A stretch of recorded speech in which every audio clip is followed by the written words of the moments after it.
The Democracy Forum is a not-for-profit organisation founded in 2009 under the patronage of Baroness Nicholson of Winterbourne. Its principal goal was to work for the furtherance of democracy, peace and the rule of law in order to counter religious fundamentalism and intolerance in our global communities. In an increasingly fractured world, this goal continues to be the driving force behind all of the Forum's activities. Lord Charles Bruce is the current president of the Forum. Since its inception, the Forum has hosted and co-hosted seminars on a wide variety of topics relating to democracy and human rights across the world. The Democracy Forum encourages academics, students, journalists and other socially and politically conscious people to attend our seminars and to participate in the question and answer session. Details are available on our website, thedemocracyforumlimited.com.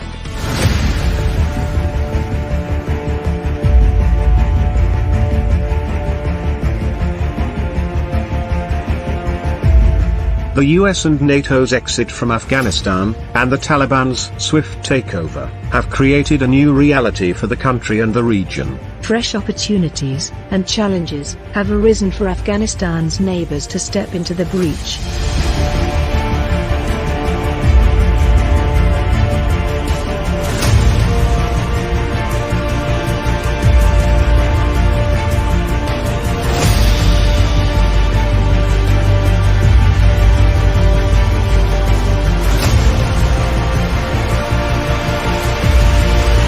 These are just some of the issues that will be addressed by our panel of experts from the worlds of journalism, diplomacy and academia.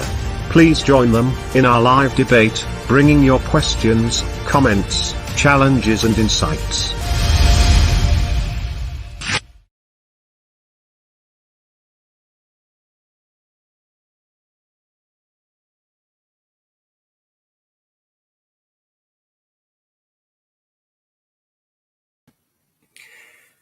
Hello and welcome wherever you are in the world. I'm Humphrey Hawksley, your moderator for our September Democracy Forum debate on an issue, a crisis, a disaster, an opportunity, a unification of a nation. Today's topic is seen through many prisms.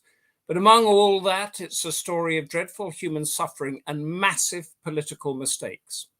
Now we're looking forward, Afghanistan filling the void. How much can be filled by the Taliban, which, as we're seeing day by day, is far from an homogeneous entity?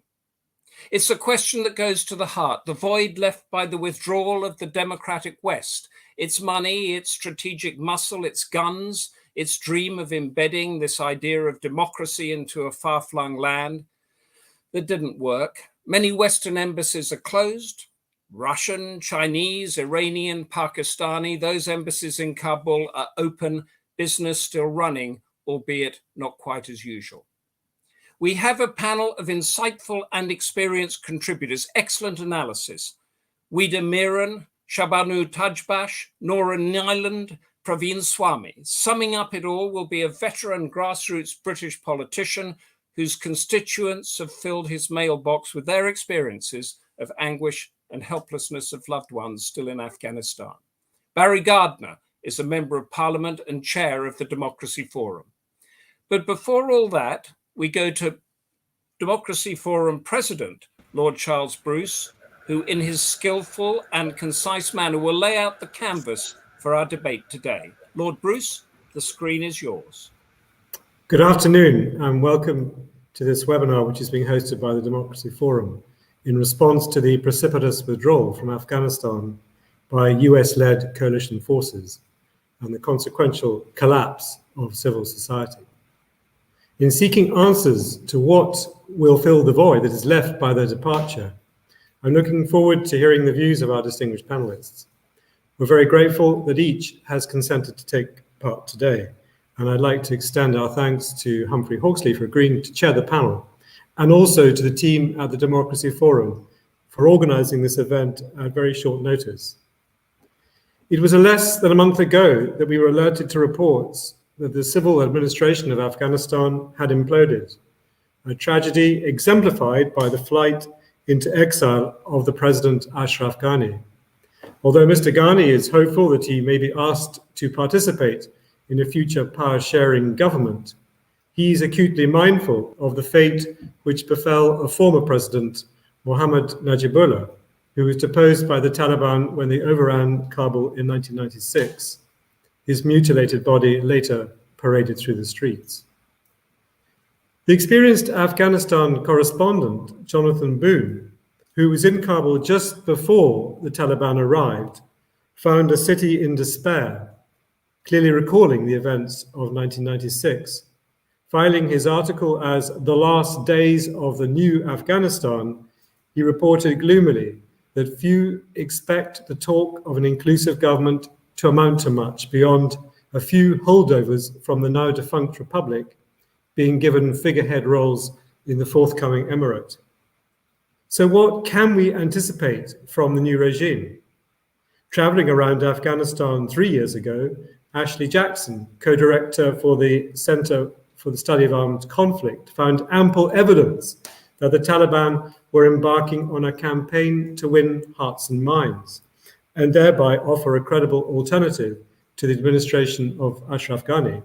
The Taliban are filling the vacuum, she reported. They are no longer just a shadowy insurgency. They are a government in waiting. A premonition of what form of governance to expect emerged last week with the announcement of a new cabinet in Kabul.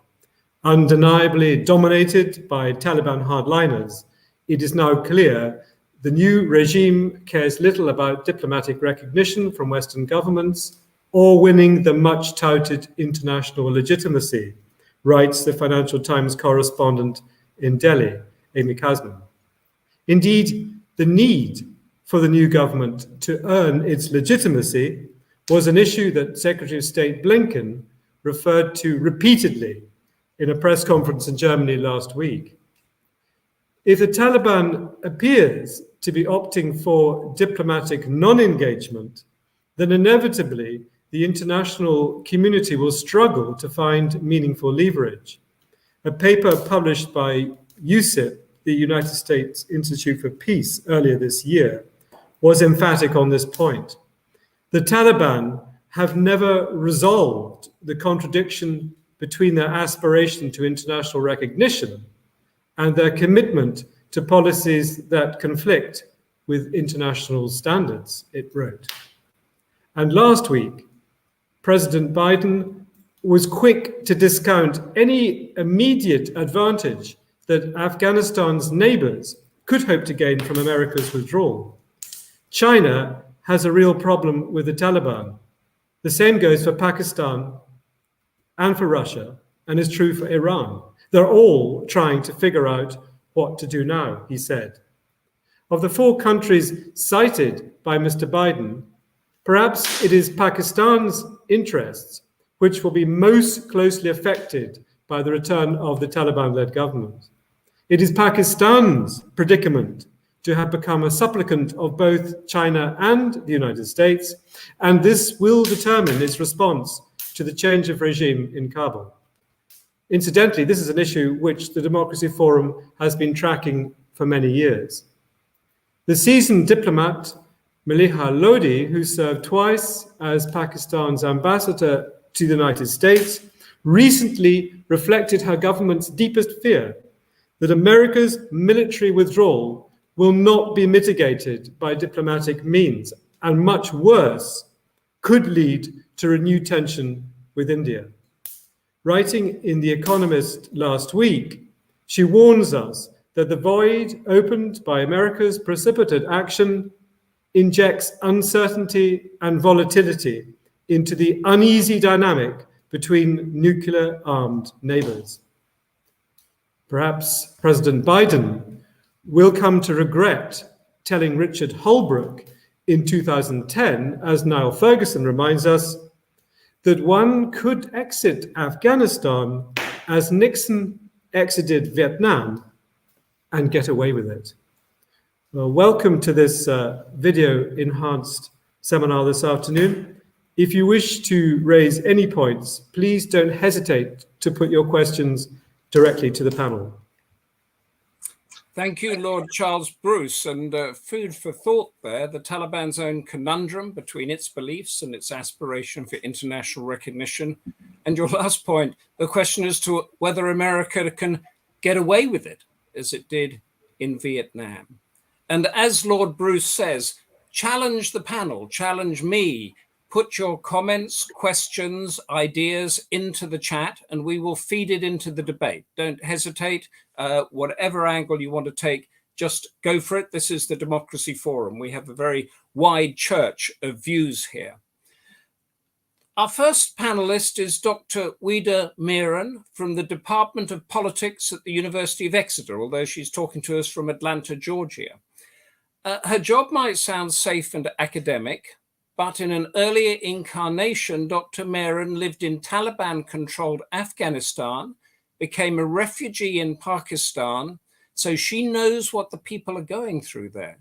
And on an incredible personal journey, she ended up doing her PhD at Cambridge.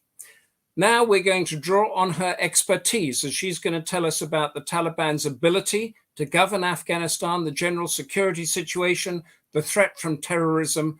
Dr. Weeda Mehran, the floor is yours. Thank you very much. Thank you for inviting me here, and good afternoon to all your viewers wherever they are. And hello and greetings to my panelists.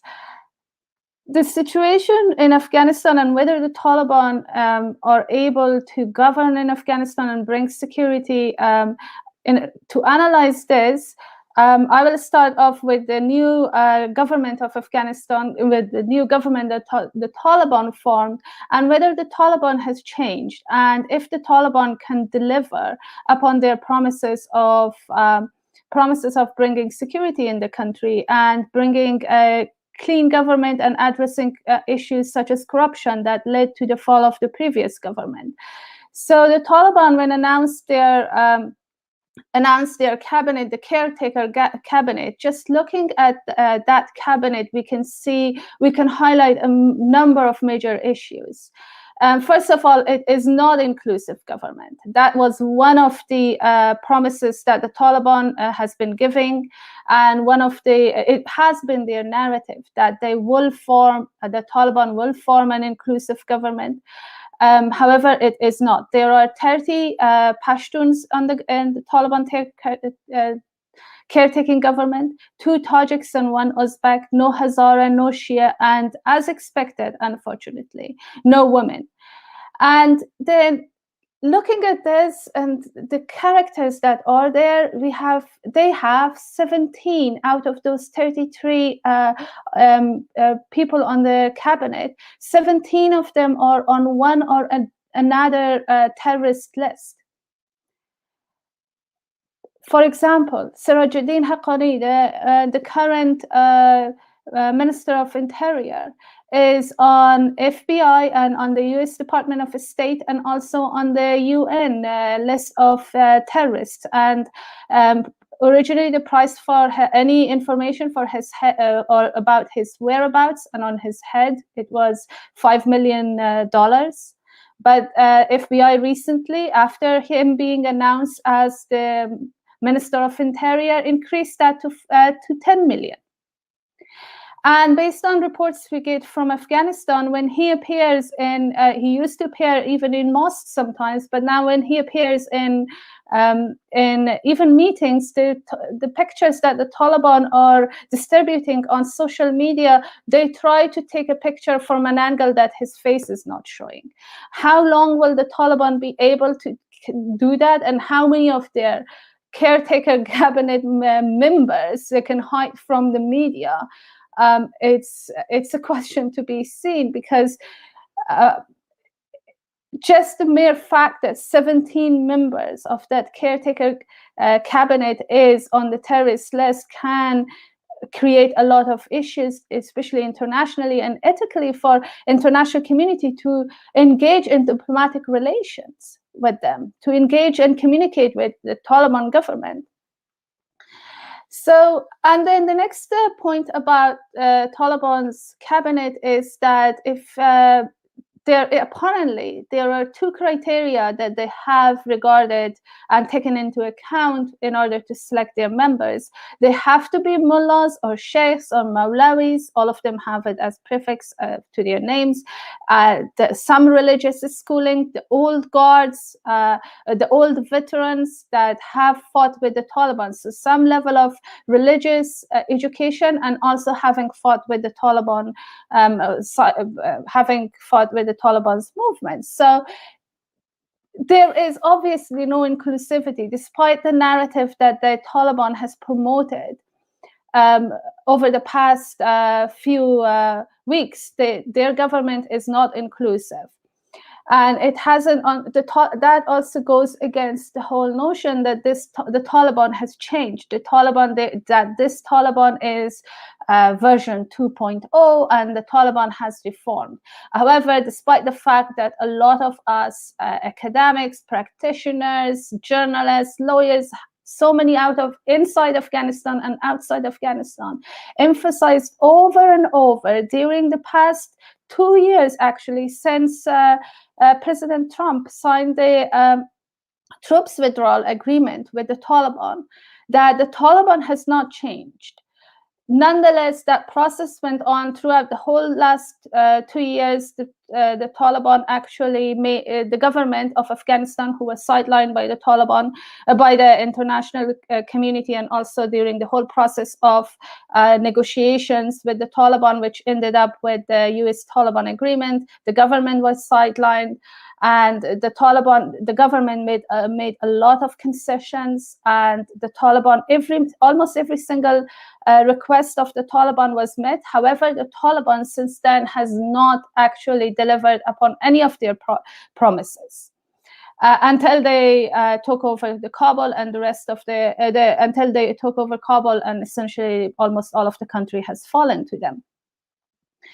Now, the Taliban is, in terms of security issues, we do see that the Taliban will actually face challenges. One challenge on one front is the Taliban providing security, while other terrorist organizations do have a presence in Afghanistan. We saw one incident, we saw the incident in Kabul airport, where ISIS, the Khorasan branch, ISIS-K, actually caused security issues and killed civilians there and Marines at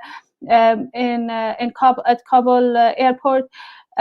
It's also the fact that the Taliban itself has released thousands of former Al-Qaeda, ISIS, and TTP, Tehrik Taliban of Pakistan, militants from prisons in Afghanistan when they took over Kabul. That now in Afghanistan, and they welcomed them.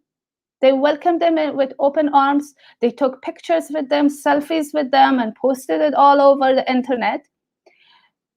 Now those groups who have been released by the Taliban, now those groups can pose security challenges in Afghanistan, particularly ISIS. And ISIS has not been, ISIS and Taliban are not on good terms in general because of Taliban's proximity and closeness with Al-Qaeda.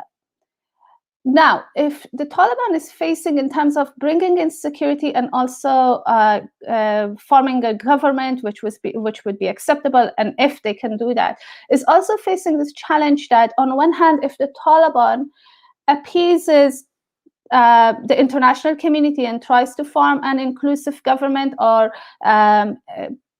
heeds any attention to women's rights, which there are no indicators that they will. On the other hand, all these other groups inside the country and Taliban's network of all the organizations such as ISIS, such as TTP, and there are other regional terrorist organizations. IMU is there, IMU and ITM, that ITEM, they're all there. And then what happens to those groups if they see that the Taliban is not the ideal, is not what they have expected, the kind of government that they expected from the Taliban is not in place in Afghanistan. So the Taliban is facing this issue that on one hand, they have to appeal to their constituency and to all their networks of other groups who can be a challenge if they actually do not deliver on some of the promises that they've made to these other groups and who fought with the Taliban up to until the Taliban got the power in Kabul. Some of these groups were fighting alongside the Taliban against the Afghan government over the past 20 years. So that's the challenge that the Taliban is facing also in terms of security issues. And there is also the resistance going on, the Panjshir Valley resistance that is going on in Afghanistan. And there are discussions that can also lead to wider resistance against the Taliban in terms of in the form of guerrilla warfare. And let's remember, if there is any guerrilla warfare against a government, given the nature of guerrilla warfare, the government would face a lot of challenges to address the issue. That was the style of warfare that benefited the Taliban and helped it get into power, even when Afghanistan had a pretty advanced army, and the army was supported by NATO troops as well. Nonetheless, the Taliban managed through these resistance and guerrilla warfare overthrow the government eventually. So now the tables are turned, and the Taliban is actually at the receiving end of it, that if there is a guerrilla warfare, widespread guerrilla warfare, the Taliban government will not actually manage to provide security all over the country, and the country can fall into more wars and insecurities. And should that happen, then obviously when there is less security, there is war going on and fighting going on. That means that there would be more opportunities for terrorist groups, for terrorist organizations to flourish in the country as well. And the next challenge that the Taliban is facing in terms of governance is and provision of services is the issue of brain drain in Afghanistan, and people and educated and skilled Afghans not willing to actually work for the Taliban's government. The Taliban has been announcing again and again that that Afghans should not leave the country and they should remain there and help rebuild the country and work in terms of development, so on and so forth. When the Taliban opened some of the line ministries offices in provinces, they had meetings and they encouraged people to come back to their offices and to come back to their jobs. At the same time, they told them that the Taliban did not have money to pay them. They told them that for now you're coming, but you should work for free for us. So that also points to my next to another issue that I will briefly discuss, which is the economy of the country.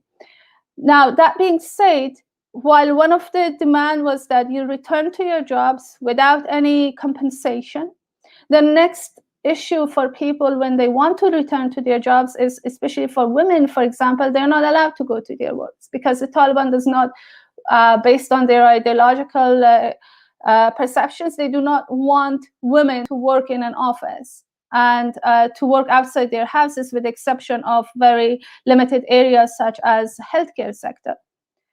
And even men, when they ask them to come and work for free, they would put restrictions on them as well for men as well. One of them is the re-establishment of Taliban's Department of Promotion of Virtue and Prevention of Vice. And that is another indicator that the Taliban has not changed. It is a department that was in place when the Taliban took over the country back in when the Taliban had the country under their control in the mid-90s. they had the Department of Promotion of Virtue and Prevention of Vice, which was essentially applying a series of codes on ethical codes on the population. Dress codes, for example, sometimes they would require men and women required to dress certain way, and they've reestablished that. The infamous department that was in place the first time around the Taliban was in power, they've reestablished that. Now they are just harassing people on the streets and beating people on the streets if they do not like the people's outfit, and if a woman appears to be with a man walking on the street and they just suspect that there is no familial relationship between them, they just harass them and beat them up. And these are the abuses that happened before in 95, 96 until 2001 when the Taliban were in power, and they're re-happening again. So the Taliban appears to be gradually and slowly going back to going back to governing the way it used to govern Afghanistan and rule Afghanistan the first time around. And their government, the caretaker cabinet, and the way they've structured it, it all points out to the fact that it's based on the model of their shuras, different shuras that they had in terms of military shura and political shura and media, and its councils. Shura is a council, so all of that has been sort of the structure, that the internal structure that the Taliban has had so far. They've superimposed that on the government in Afghanistan, and that's not the mere fact that they have disregarded the majority of the population's wishes that it should be inclusive, it should be a form of inclusive government, and that their only criteria in terms of getting any post and position inside the government is basically ethnicity and having a membership of the Taliban. That can actually lead to a lot of dissatisfaction and even resistance inside the country. Now there is one military resistance going on in the country, and also with the Panjshir Valley and fights going on there, and potential guerrilla warfare that might unfold in Afghanistan. There is also the civil resistance in the country. In the past week or so, we have seen women in Afghanistan spearheading the protests in Kabul, in Herat, in Mazar-e-Sharif, and in Uruzgan, and many other cities in the country that demand their rights and do not raise their voices and demand their rights and want to have an equal and an active participation in the government, and also be able to get an education and live a life that they want. So the Taliban is still so far. The Taliban, despite their narrative that they would accommodate women and that women will have the right to education and the right to work, they have returned women from their when the women showed up to their offices, they just returned them back home, saying their work was given either to someone else or that there is no need for women, and universities have been closed down in many parts of the country, while in Kabul, with a limited number of some private universities being open, then the dress code and restrictions of putting a curtain between the classroom is in place there. And also Kabul, because of the fact that Kabul is under scrutiny and the international watchful eyes of everybody and international community, the situation in Kabul is slightly better. The restrictions are slightly loose in Kabul than in many other parts of the country. That we can discuss that later on as well. And then the Taliban also knows, with the many Afghans leaving the country, and the mere fact that they do not have the workforce, the human capital needed to run the country, work at the banking system, for example, work at the educational sector, work at the healthcare sector, they know that they will crumble and they cannot they cannot govern without all these educated people who are not willing to work with the Taliban government under the conditions and restrictions that the Taliban is imposing on them. And the next topic, and that ties back to the question of the economy of the country. I indicated a little bit earlier on that the Taliban is not even able to pay the salary of civil servants in many parts of the country because the economy of the country is in crisis. Afghanistan is on the verge of a humanitarian crisis, if not already in a humanitarian crisis. The banking system is collapsing in Afghanistan. The currency of the country has depreciated significantly, and the people haven't been paid their salaries for months right now. And the Taliban is not even, based on some reports, the Taliban is not even able to pay its own fighters. So these are some of the challenges and issues that we observe in Afghanistan right now. We can unpack and discuss them later on. Thank you very much for that. That's a very interesting trajectory that you gave us from the promises that we got from Doha and that to what's happening on the ground. How much does that reflect your own experience back in the late 1990s when you went through what many of the people going through, you and your family, what was the thought process of living under them and deciding to leave? Do you mind letting us into a little bit of that personal story? Sure. A lot of this actually is very familiar to me because I experienced it the first time around when the Taliban were in power. So although right now I'm not in Afghanistan, but it is so familiar. The mere fact that women cannot go to school, that women cannot go back to work, and they've been returned home when they showed up at their jobs, is what happened in Afghanistan in the mid-90s when the Taliban took over. For me and my family, everything, and we were living in Herat province, northwest of Afghanistan, that everything changed overnight. One day I went to school, finished at the regular time, and then next day we went back we woke up in the morning, but our backpacks went to school, and they returned us home because a couple of Taliban fighters were at the doors of the school for girls, and they just told us the schools are closed. You cannot come in anymore until further notice. And that is until further notice and until the situation changes. That is the narrative that Taliban adopted and gave us in the mid-90s, that wait until the situation changes.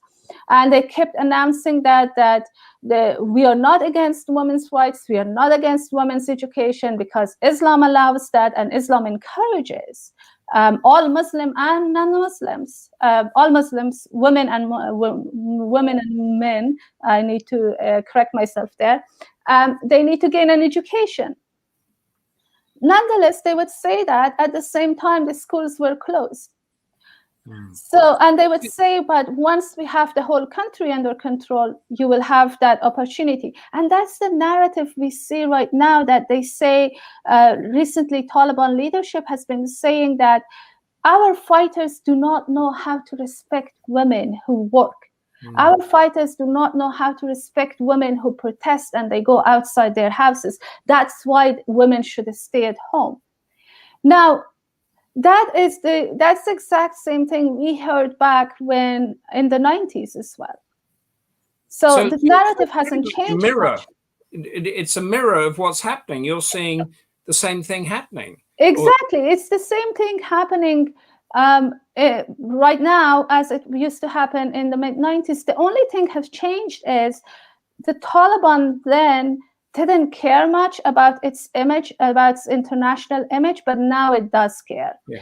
The only thing changed is that then people did not have smartphones, and social media was not around to post anything that the Taliban is doing, and it will just end up on Twitter and Facebook and many other places, that would give a bad image of the Taliban, but now it has changed. And the Taliban is very watchful of its image, for its international image.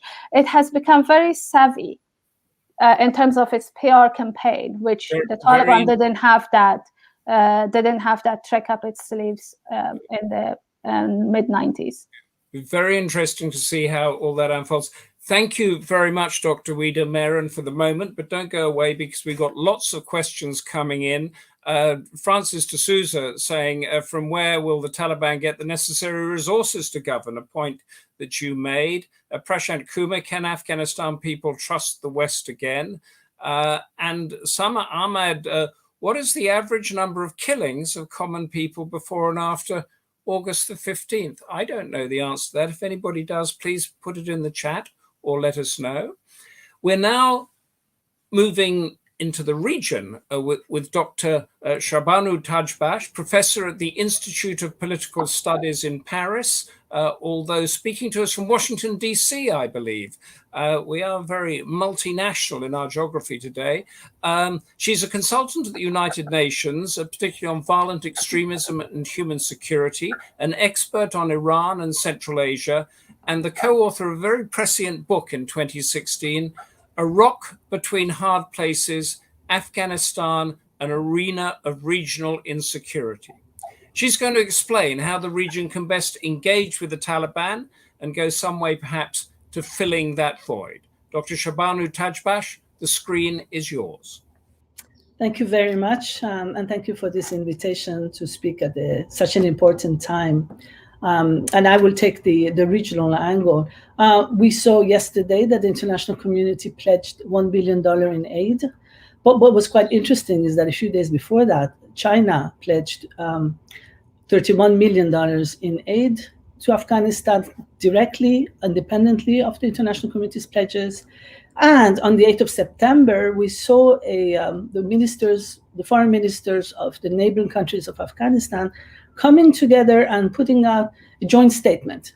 It was interesting and, of course, telling that it was gathered by the foreign minister of Pakistan, which sees itself the country with the most leverage on the Taliban. But this statement was quite interesting because it emphasized, this statement, which I will be analyzing in my talk, had a number of issues that really point at the regional concerns. It emphasized the role that the members of the Security Council have to basically continue to take responsibility for peace and security in Afghanistan.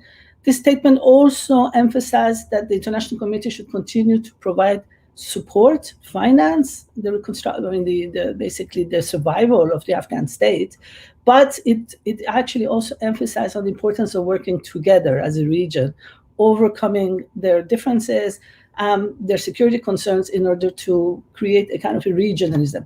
So in this talk right now, I will just basically argue a few things. Now, number one, this is an opportunity for the region to come together and just, express its regionalism. This is the chance for the region.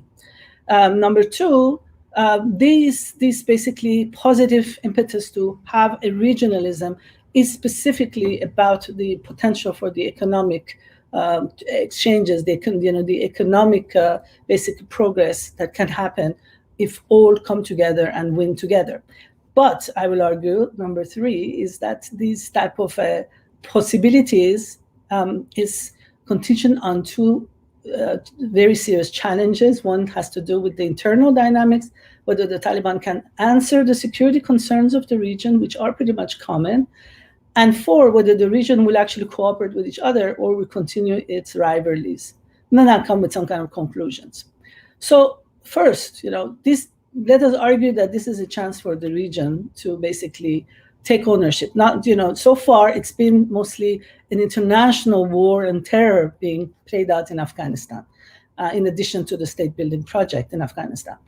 But now, so basically it wasn't really about the region, although the region continued always to influence the events in Afghanistan through its proxies, regional countries. But today, the withdrawal of the Americans has created a number of new impetus for regionalism to grow. First one is basically the defeat, the American withdrawal, the American defeat has given some kind of, some kind of arguments for the countries that have an anti-American position and saying, well, you see, American imperialism, like the British and the Russian in the past, have failed. This statement that the foreign ministers of the region put out expressed support for the sovereignty, independence, and territorial integrity of Afghanistan. This may be just languages, we always see in these types of statements, but this is interesting because, it is a kind of a clin d'oeil to the fact that now Afghanistan is so-called liberated from foreigners.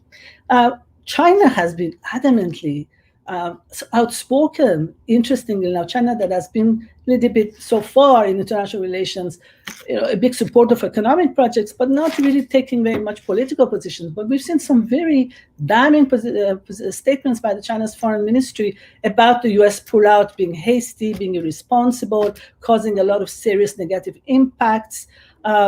And basically serious damage to the people, etc. So China has taken this as an opportunity to show its own allies in its own region that America is not trustworthy. Russia, of course, has said, well, you see, we did it before, and we were defeated. We had 15,000 people killed there. And we fought for 9 years there. Why would you have thought that you would be different? And Russia is very adamant that the countries over which it has influence, the Central Asian ones, do not go over to continue to become allies of the US. And that's why it has blocked quite a lot of the kinds of potential discussions about having the Central Asian bases for, American-based operations from Central Asia. And Russia has blocked that. Iran, of course, has been quite happy about the fact that the Afghan soil will not be used against its security interest, and it sees that it basically has always been advocating for the exit of the US from its region. So the second possibility that the region now sees is an opportunity for new types of funding, despite the fact that they do ask, and everybody does ask for the international community to continue to finance Afghanistan. Reality is that beyond humanitarian support, we cannot really expect continued investment. And that's where the investors come in. And who is the big investment of the region is China. And China, with its Belt and Road project, is coming around. It doesn't have conditionalities. It is financing all the reconstruction that we see in Central Asia, quite a lot that we see in Africa, further away. But so now it's at the door of Afghanistan saying, well, we'll finance, we will bring. And then also a new type of funding that is also coming around is the Arab funding, which is actually, we've seen this, it's kind of increased, and we will see that being much more increased. There's also new types of institutional regional influences, that alliances that could be built up. We had the Global International Alliance, but we had some kind of regional project going on called the Heart of Asia. The Heart of Asia that I've been following for a couple of years really didn't go anywhere because it was basically bogged down by projects and discussions, this committee, that committee, discussions about who's going to finance and work groups.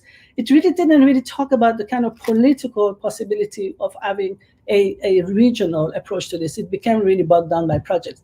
So that Heart of Asia process it went nowhere. But today we have other types of regional processes that are coming around, lurching close to Afghanistan, supporting the entry of Afghanistan. And I'm thinking, for example, the SCO, Shanghai Cooperation Organization, that will be having its summit meeting in Dushanbe these days in Tajikistan, just these next few days. And Afghanistan is a observer. Now, who will represent Afghanistan in that meeting is questionable. That Shanghai Cooperation Organization, which is very much China and Russia supported, China supported, is actually coming around with a very big political and economic package that is attractive for the region. The CSTO, the Collective Security Treaty Organization, which is Russian-supported collective security organization, which has always been blocked by NATO not to come to the region, is also lurching around, asking for kind of a collective rapid reaction force to basically be involved more in the Afghan operation. So we actually have, and then of course when this possibility that these foreign ministers that met last week in Pakistan will also create some kind of a summit that they talk in the statement. They talked about a neighboring, basically concerned meeting of neighboring countries on a rotation basis. We haven't had that. We've had these kinds of very loose statements about, the region's basically non-interventions, not interference, etc. But to actually have some kind of a mechanism that will bring together these ministers around Afghanistan with the Afghan or not, this is the question, is going to be new. Now, what the region can gain from this, of course, the answer is that, this is actually something President Ghani, who is now so discredited, but what he was always adamant about is that the region can gain together because Afghanistan can be a place for connections. It could be connections that, it is both it can actually create the connections to the warm seaports for the Central Asian countries, the landlocked Central Asian countries. It could be a big market for the region. And it could be a source of energy because of its large mining, lithium, and all the things that they're talking about for the countries that are very hungry for that, including, namely, especially today, China. So basically, the idea that actually, if they come together, the progress in Afghanistan could create some kind of economic space where people can actually even have the Gwadar versus the Chabahar port. We can even accommodate both because there will be such a need. But of course, what does that depend upon? It depends on whether there will be security. Basically, it's plus ça change, plus c'est la même chose. It's the same issue that we had for the past 20 years. If there is stability in Afghanistan, there will be economic progress. Now, instability was created mostly by the insurgents and the Taliban. They're now at the helm. Are they going to provide the stability needed for Afghanistan to become that connectivity per place in the region that's needed? Now, that is something that that brings the concerns of the regional countries. They do have common concerns, which they laid out also in the joint statement, and we know about. And these are basically the first one is the militancy problem. Now that's quite interesting because there are many terror groups that are operating in Afghanistan that include former militants from IS territory, etc., and Central Asians, etc. But the ones that were named, which is in this statement, were ISIS, which is the IS Islamic State Khorasan province, that is basically a conglomerate of everybody, all the Arabs and Central Asians that were fighting before in Syria and Iraq. Al-Qaeda, the Turkestan Islamic Party, right, which is the concern of China. China wants these people to be also extradited. The TTP for the Pakistanis, the Balochistan Liberation Army for the Iranians, and the Jundullah for the Tajiks. What was very interesting in this list, we did not see the naming of the Islamic movement of Uzbekistan, which is quite active, and it's a concern for Uzbekistan. I don't know what that omission was about and needs to be investigated. The issue is that these militants are continuing to operate in Afghanistan. Now, if these countries, I'm sure they don't want they don't want this Taliban to let them go, because if they let them go, they go back to Iran, to Central Asia, to China, to Russia. They create problems. They want them to be extradited. Will the Taliban extradite these Uyghurs and then these Jundullah, etc.? I don't think so, because we saw 20 years ago how the Taliban did not let go of Al-Qaeda leaders and Osama bin Laden because they were their guests. Today, I think that the alliance with them is a lot more stronger, and so therefore it would be quite difficult for the Taliban to give up their kinds of to break their alliance with these insurgencies. The other issues that is very common to the regional countries is obviously the border insurgency. We have Iranians and the Pakistanis and the Central Asians concerned about the drug trafficking. Even though the Taliban say that we are going to be very strict about that, the fact is that they make a lot of their money for the insurgency out of that drug trafficking, or drug production trafficking. So I wonder how they're going to stop that when they actually need those resources. Refugees, which I think the next speaker will talk about, and water issues, because all these countries actually have issues with sharing the waters with Afghanistan. And so I wonder whether they have been able to get any security guarantees that Afghanistan will give more water to Iran, more water to Central Asia, and to Pakistan. But I don't think that actually can be so easily solved, even though there may have been some guarantees given under the table on an envelope by the Taliban. Now, here, let me also talk finally about the fact is whether the region will cooperate or not. I mean, it's not the onus is not only on the Taliban; it's also on the region. And here, it's quite interesting that number one, since 2018, we've seen that all the countries of the region have been hedging and on the possibility that the Taliban will come. And the Taliban have had their charm offensive. They've gone to China, they've gone to Russia, they've gone to Iran, they've gone to Central Asian countries, they went to Samarkand and Bukhara. Lucky them. And so now some of the countries have been kind of verged on recognition, not full-fledged recognition, but elements of cooperation. We've seen this with China, we've seen this with Turkmenistan fully, etc. But the issue is that not all the countries have the same leverage on the Taliban. This is what they all hope. They all hope that we're going to, bring them to our capital, send them, talk to them about making sure that they give us their, our concerns and what is their, and basically when the caretaker government came out with a list that was absolutely not inclusive, which means it did not take into consideration the Hazaras that the Iranian wanted, the Tajiks that the Indians wanted, etc. It actually and the Russians in Central Asia. It actually showed that it's really at the end of the day, no matter how much everybody tried to charm them, they're still listening to Pakistan, and they are listening to the Pakistan's ally China in this situation. So the country suddenly we are back to the situation where Pakistan has a lot more leverage. I actually was 2 weeks ago. I gave a talk, and I was not sure about how much really Pakistan continued to have leverage on this new Taliban, especially because you also have the Arab support for them. But after this caretaker government came around, it is pretty clear that, and we saw that the head of ISI went to Afghanistan and maybe has helped change at the last minute the nominations for that caretaker government. Pakistan continues to have big leverage, and China does, because at the end of the day, everybody's looking for China's pockets for money. That means that Russia, Central Asian countries, Iran, and India continue to be a little bit second favorite regional neighbors. Would that mean that they will continue to be spoilers?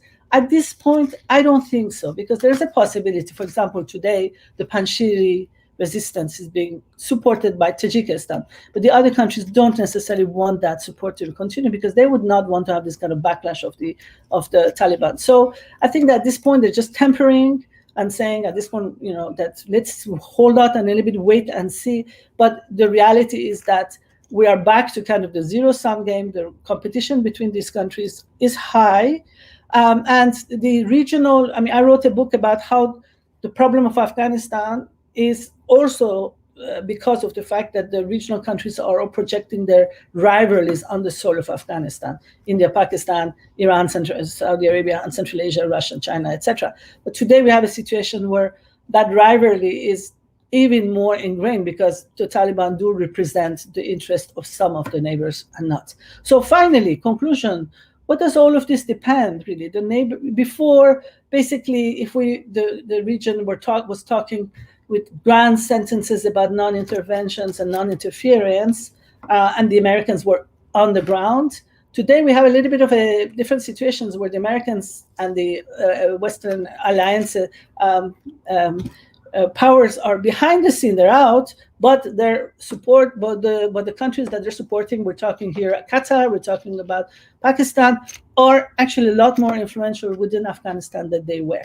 So what does that then, in order for a regional balance to be created, so that you actually continue to have stability and no non-spoiler behavior, you basically have to have the Taliban being very savvy to be able to appease the security concerns, which I told you, which, as I explained earlier, were very, very difficult to actually to uphold that, and also to play neutrality and a multi-vector foreign policy. However, when the country financially is so heavily dependent on the money that will be coming or not from China and from international community, and when the Taliban's positions is so heavily dependent on their countries that actually support them, I don't think that this neutrality will actually go very far. So we are back to zero, and quite below that, if possible. Thank you. Thank you very, very much for that. That was a fascinating thing. I just wondered if we could drill down a little further before we move on, because we're trying to fill the void, and we're talking about the region. Now, the void that's being filled was the ownership of that problem was through exceptionally sophisticated institutions of the Western democracies, essentially NATO, the US, all those arrangements, Five Eyes, whatever you want to call it, all those arrangements were in there and they've now gone. The region that you've been talking about, those countries, Eurasian Economic Union, Shanghai Cooperation Organization, those sort of institutions, have they got a chance of being as networked, as sophisticated, as together in their goals, although these ones didn't work, as the West was? So that, in other words, have they got a chance, if they want to make the West irrelevant in this whole thing, so that America doesn't get away with it like it did in Vietnam? I think that the modus operandi of these types of countries is very different from what you call a sophisticated Western approach. I'm not sure it was a very sophisticated Western approach as well at all, actually. But the approach that the Americans, the international community that's basically more or less playing around what the Security Council wants, which is along what the West wants usually, and NATO even, they really heavily come to the country. They do projects. There is money being spent, etc. And so you have actually quite a lot of this projectization. So you actually have there's war fighting going on at the same time that you have the state building, creating the institutions of liberalism when we're not sure that the country is really prepared or just basically that approach, the Western approach, is very hands-on. Versus the actual regional approach is a lot more kind of playing on sovereignty and so, for example, it'd be more hands-off, will it? But it would be hands-off, but it would support financially, but it would give kind of security guarantees. But for that, it does require a kind of a strong state, right? And that's what has actually allowed Central Asian countries, Iran, all of that, to actually, play along as states, liberal states, also. But I'm not sure, yeah. But Russia, China, Iran, Pakistan, for example, and the Central Asian countries, they will all have a modus operandi, as you call it, an agreement generally on how that should operate. They won't be competing against each other? No, I did mention that they will be competing against each other. But in terms of actually supporting the government, I don't think they're going to be sending troops on the ground or trying to create institutions. They would want to actually, support through their proxy politicians. But the financing that you were wondering about, it is actually it does require a state that actually can, deliver on the finances that will come, the investments, etc. That requires a big bureaucracy, which I'm not sure that can be done. Yeah. Okay, well, thank you very much for that. Stay around. There's questions coming in now that we're going to come to when we do the question and answer sessions, some quite sharp ones. If the Taliban government fails, then what will the scenario likely to be? From Inda Uppal, Sami Ahmed says, was the Ashraf Ghani regime truly an inclusive and representative government? Really good, sharp questions there, which we hope to get back to. And if any of the panelists have got answers, we'll get to that at the end. We're now going to Norah Niland, a United Nations veteran and co-founder of United Against Inhumanity, a campaign to highlight inhumanity across a swathe of conflicts and dangerous places. Norah Niland is in Geneva at the moment, or just outside of Geneva. Her last UN assignment was Director of Human Rights in the UN Assistance Mission in Afghanistan. She's done 2 tours of Afghanistan and many visits. So she's going to explain to us the attitude of Afghanistan's neighbors, intensifying humanitarian concern, and what to do about it. Norah Niland, the screen is yours. Thank you, Humphrey, and good morning, and where appropriate, good afternoon to everybody online. So as Humphrey said, I'm going to speak to the situation concerning the role of Afghanistan's neighbors in relation to this very long-running humanitarian situation. I think first it's worth pointing out that the global humanitarian scene has changed significantly since the end of the Cold War, and again since after 9/11. But for the most part, it is Western donors, Western countries that remain the dominant actors, both in terms of funding, but also in terms of setting policy.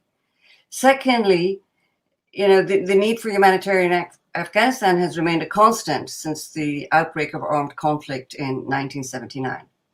So humanitarian action and the need for humanitarian action has been shaped to a significant extent by the changing nature of the crisis and the geopolitical context in which that occurs.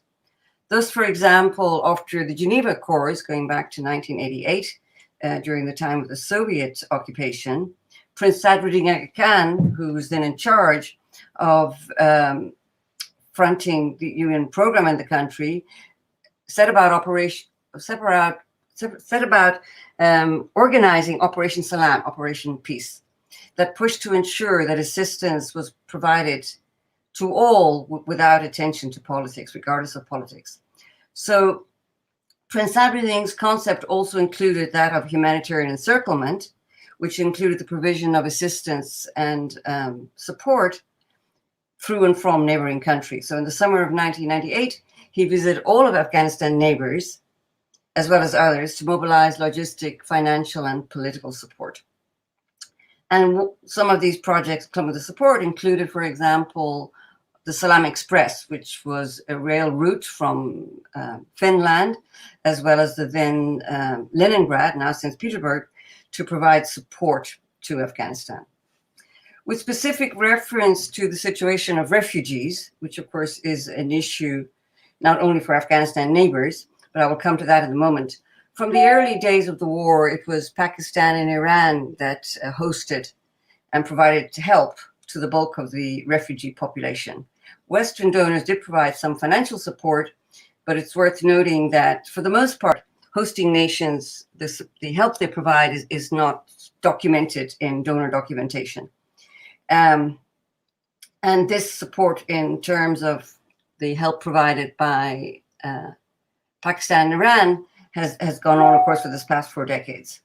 It's also perhaps worth noting that the global refugee regime that came into being after World War II with the inauguration of the 1951 Refugee Convention has mostly held, except there's been some backwards movements since the turn of this century, with Australia, Europe, and other countries, especially, and these are particularly countries in the rich world that have set the scene, have invested heavily in deterrence measures. In other words, ways and means of inhibiting people seeking asylum to get to a point where they can claim that, as well as refoulement, in other words, shipping people back to Afghanistan that was considered safe, even if, of course, this was patently not the case.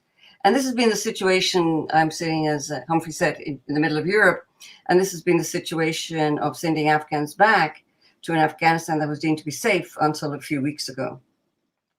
So then in terms of where we are now, it should not be a huge surprise that not just in Central Asia, but also in Africa, traditional hosting countries are taking a page out of the rich countries' playbook and are also inhibiting outflows of refugees.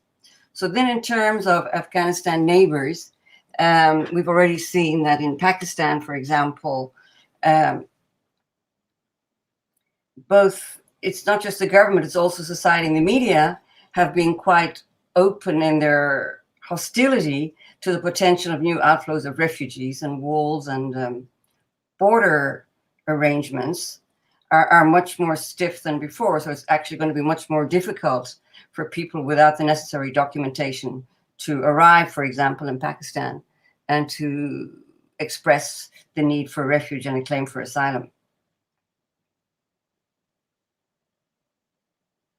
However, then, given what the previous panelists, I'm going to mispronounce your name, I'm afraid, Shahrbanou pointed out, you know, the region has got some commonalities, and given the lack of, what shall I say? Well, lack of keenness to receive significant refugee flows, this may well be a factor in, as well as, of course, concerns about the emergence or increasing significance of extremist groups in Afghanistan, this actually might be a factor in mobilizing or informing the situation of neighbors in terms of their relationship to the new Taliban regime in Kabul.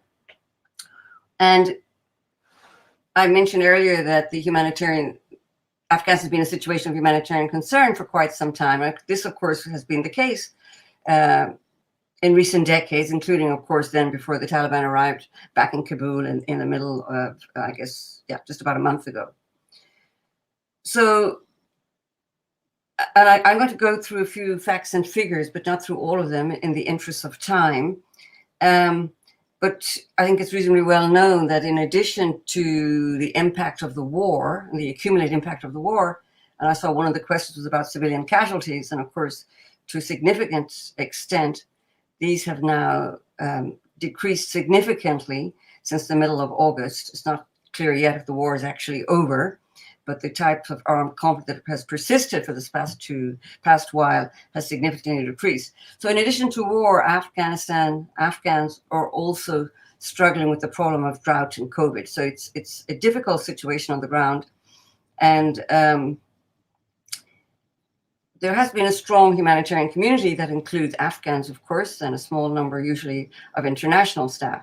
And they have long experience of working in Afghanistan, including, importantly, working with the Taliban regime. I mentioned before the panel opened that I've worked in Afghanistan at different times, including from 1999 to 2002, which was the second half of the initial Taliban regime. So it is important that humanitarians have long experience, and also communities are working with the Taliban. And the opening speaker, Lord Bruce, talked about Ashley Jackson's book and her research that shows that in many situations, communities have been able to navigate and negotiate a system where they're able to operate in Taliban-controlled areas. So currently in Afghanistan, it's half the population, which is half of 39 million people, are in direct need of humanitarian support. 1/3 of the population is hungry and significantly food insecure. 1 in every 3rd child is facing severe malnourishment. Poverty in Afghanistan is not something new. It is the poorest per capita country in Asia, notwithstanding all the resources that have poured into Afghanistan in this past 2 decades. Something like 70%, the last time I looked at this a few days ago, of Afghans struggle in terms of a hand-to-mouth existence. I should also say that humanitarian action is not just about relief support and material assistance. It's also the raison d'etre of humanitarian action is life-saving. So humanitarians are also, or at least in principle, concerned about threats that put lives at risk. And then I think it's worth flagging, and we can discuss it more later, that of course the Taliban didn't introduce gender inequality in Afghanistan. It is very deep-rooted. It is a very conservative society. Gains have been made from a number of angles in recent times, including in terms of gender inequality. However, for a large proportion of Afghan society, Afghan women and girls, life actually hasn't changed an awful lot in recent times. So then I think what is important in terms of being concerned about the growing humanitarian situation, it is clearly important from my view, but it's not a unique view, that Afghanistan is not treated as a pariah state, that it has, for example, access to the country's reserves in US banking. So to conclude, I think Afghanistan's neighbors near and wide need to take responsibility for the type of politics that have led to the current situation. I was in Afghanistan when 9/11 happened, and as it happened the next morning, it was a prearranged meeting. I was there at that point as the human rights advisor to the aid community. And at a meeting the next morning, of course, the discussion was what had happened in Manhattan and other parts of the United States the night before. And whereas some colleagues felt, and maybe there's a silver lining in this, because I think we all on the ground understood immediately that there was going to be a bombing campaign. That's how we saw it at the time. Others, in that short meeting, some of whom were subsequent ministers in recent governments in Kabul, were also not clear that the re-emergence of war would be a plus for Afghans, and I think the vast majority of Afghans will agree on that. Bringing the war to an end is important, and working to ensure that it doesn't re-emerge is no less important. I should also say, of course, that humanitarian action is not a substitute for measures that threaten to undermine the gains that have been made. And when we're talking about some of the dialogue around sanctions and other measures, and my note a moment ago that it's important that Afghanistan is not treated as a pariah state, I think efforts to do that will add not just to the misery of Afghans, but will also unravel some of the important work that has been done in terms of, for example, building up civil society.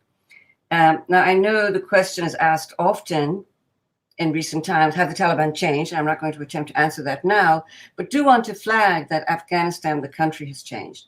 It is not the country that existed in 1979, or indeed in 1996 when the Taliban first arrived in Kabul, or in 2001 after 9/11. Some 2/3 of the population, it's a significant figure, is less than 25 years of age.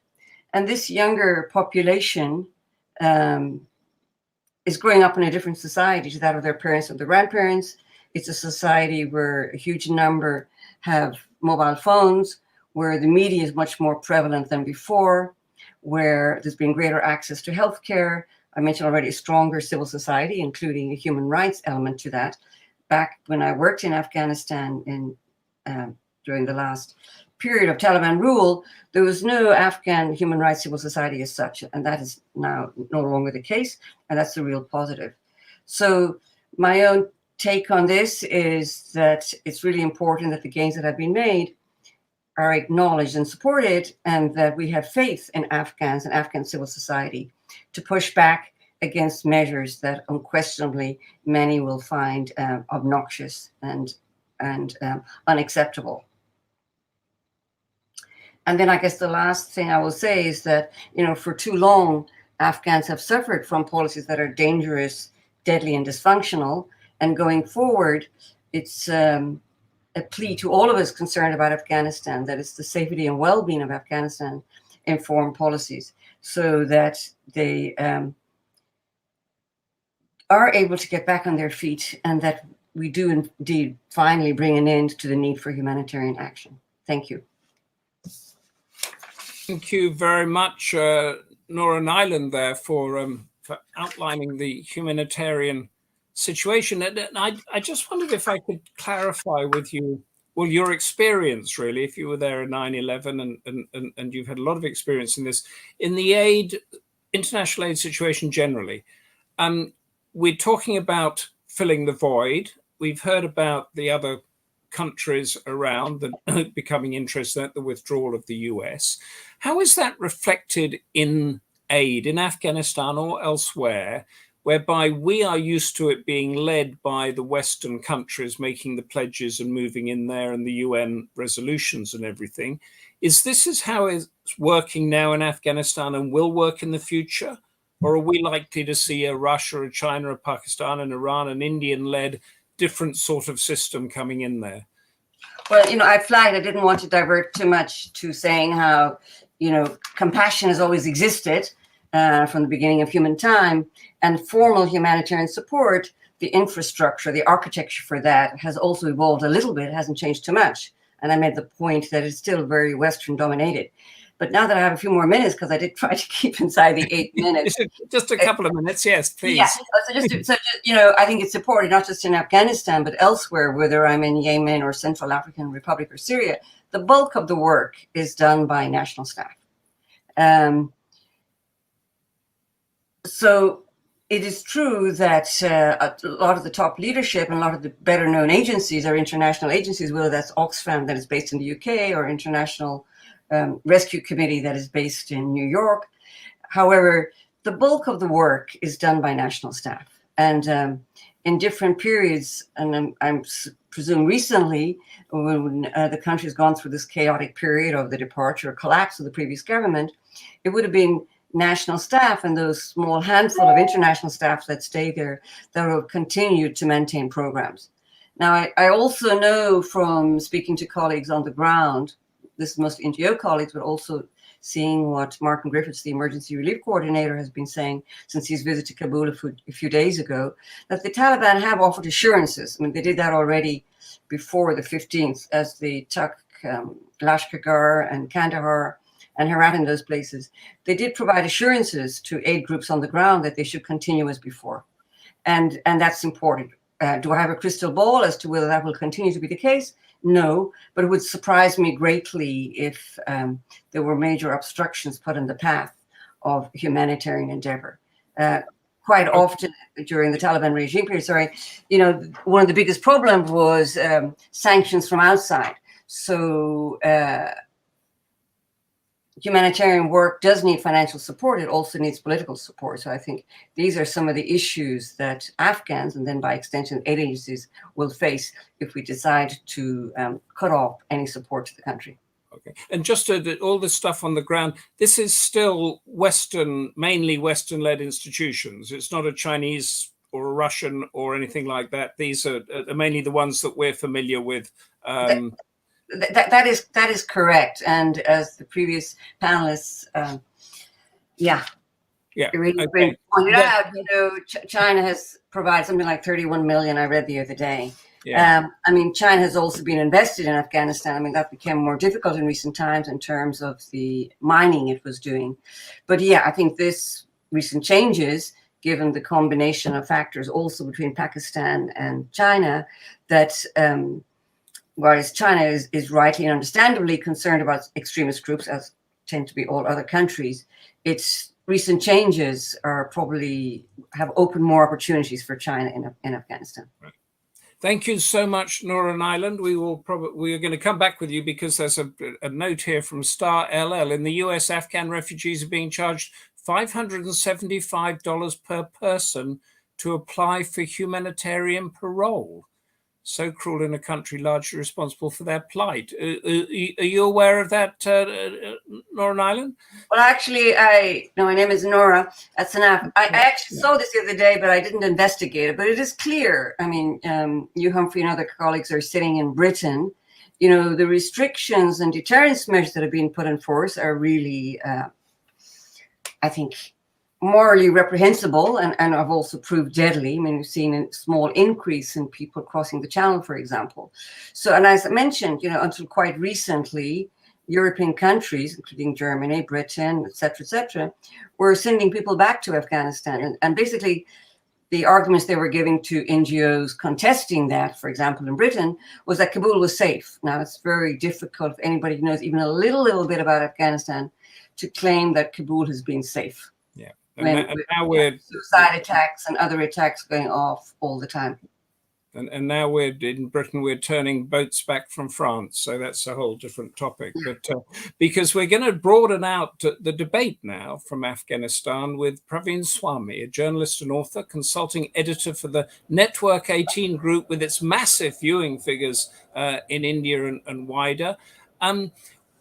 With Praveen Swami, we're going to look at exactly how the global system ought to cope with these long civil wars, the terrorism, the broken politics that we've been discussing, given now the reluctance of the West to do so, and the lack of trust in the systems that we've been talking about. What's been learned in Afghanistan? Where are there similar challenges? What new or international regional system will step in to handle these conflicts? Praveen Swami, welcome, and please enlighten us. Thank you so much for having me here, and thank you to my fellow panelists for those fantastic and very enriching presentations. The forever wars ignited after 9/11 are showing absolutely no signs of ending. In fact, just in square kilometers, the jihadist movement now controls far more territory than it did 20 years ago.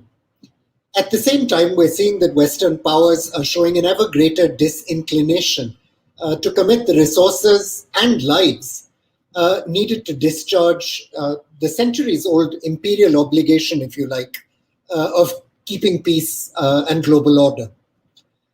Earlier this summer, French President Emmanuel Macron announced his intention to wind down Operation Barkhane, which many of you know was his country's small-scale edition of the 9/11 war in Afghanistan.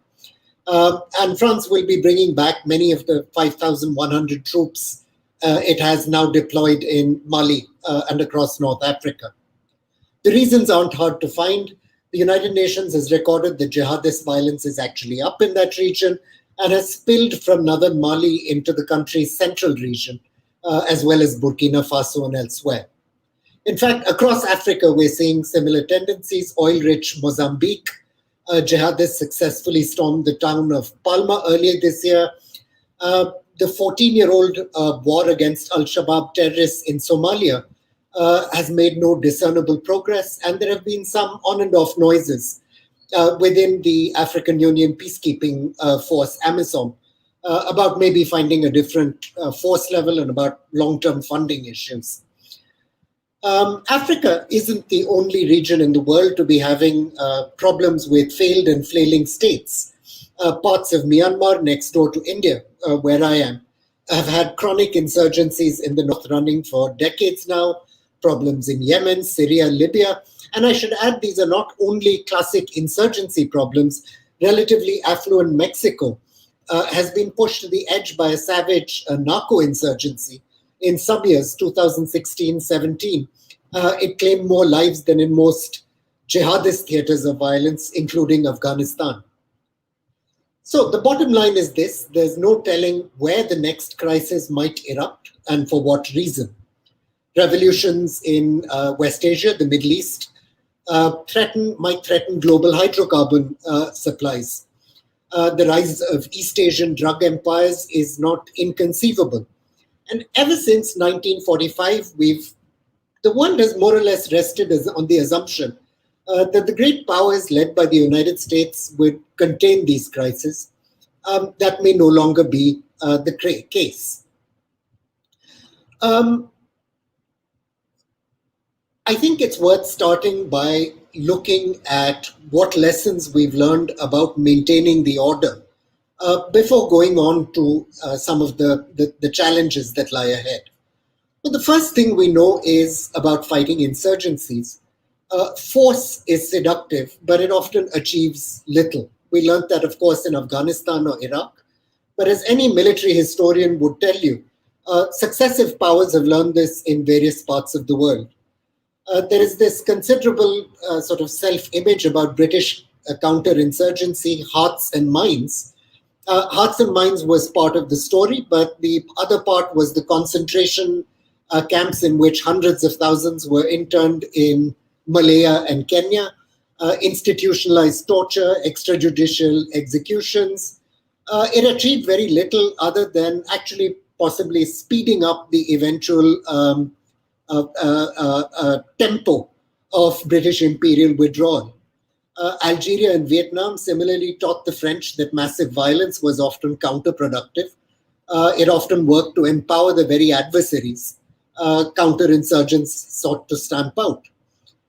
India's learned the same lesson over the years. It's little known outside that in 1966, India actually used air power for the first and mercifully last time against ethnic insurgents in the east in the state of Mizoram. That led to a protracted insurgency which ran for years. After 1947, the Indian state tried the relocation and destruction of villages in the northeast and some tribal tracts in the center of the country.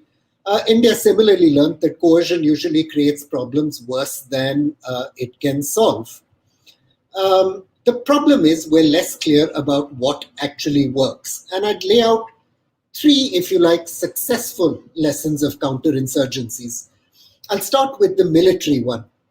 There's a rule of thumb that you'll find in much military literature that counterinsurgent forces, both military and police, must maintain a ratio of 1:50 to the population. That is one security force officer per 50 population.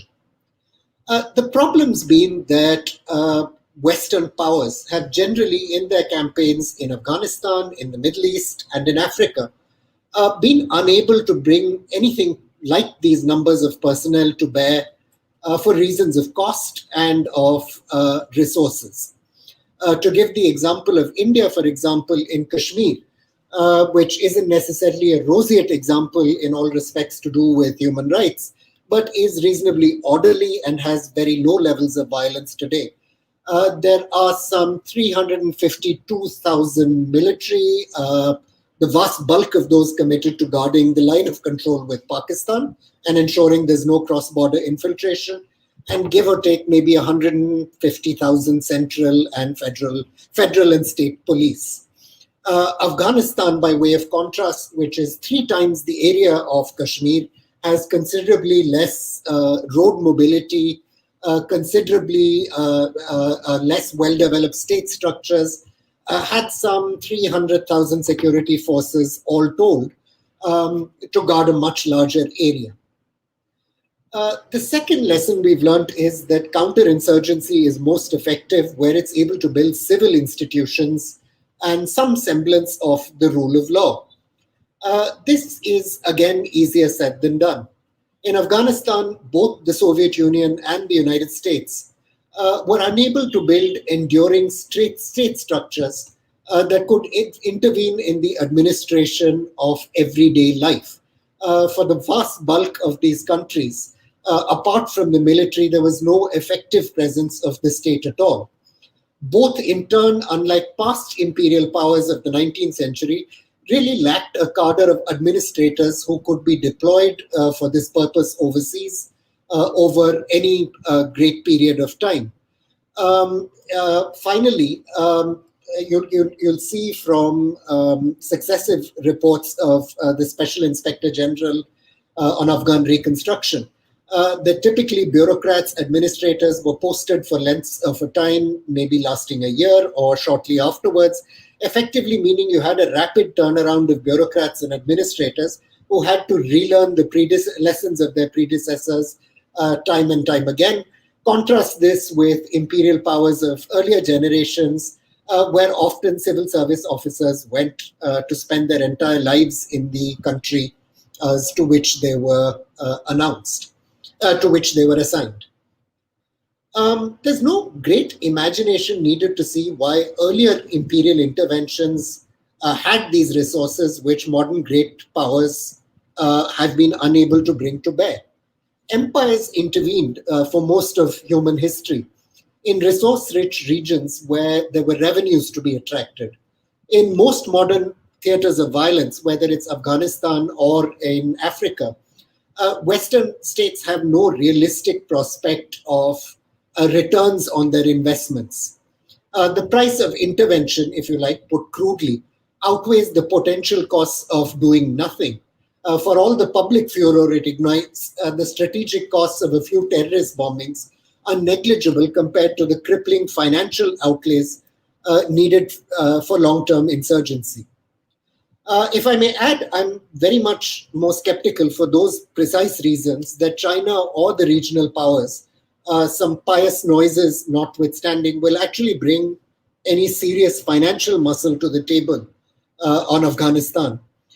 In spite of this fabled $1 trillion of mineral resources Afghanistan sits on, the fact is that over the last decade and in circumstances considerably more stable than those we have and are likely to see, the Chinese did very little to develop their copper mining rights in Mes Aynak. A couple of years back when I'd last seen it, it was some barbed wire plopped around undeveloped land. And to the best of my knowledge, even the surveying of railway routes that was needed to bring coal to fuel the power plant that will eventually smelt copper, the coal from the north, the supply line route to the south, which will take out the finished copper, none of this had been done. And these are engineering tasks of an enormous magnitude. India similarly had taken steel mining concessions in Hajigak, and while there'd been some work around getting a port, my guess is that the costs of investing in the rail and highway infrastructure would have far exceeded what any private sector player would have been willing to bring to these resources, particularly given the volatility of mineral commodity prices. There are a number of places where exactly these things can be mined at much cheaper market prices. I think the reality we have to acknowledge is that leaving these problems either to the neighborhood or the existing system of states is not a very happy one. For one, there's very little chance that the United States will be willing to deal with the messy business of policing the world. The country has a youth cohort that is, for the first time in a century, poorer than its parents, and has little interest in slogans of the country's global power and prestige. This may not be wise. The American retreat may have consequences eventually for American power that are unfortunate.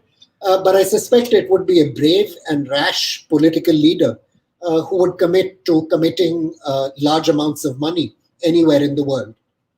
The Chinese similarly are grappling with the shocks of COVID, and from the fact that CPEC investments in this neighborhood have not gone well. Pakistan notably has since February been in talks with Beijing for rescheduling CPEC debt it cannot pay.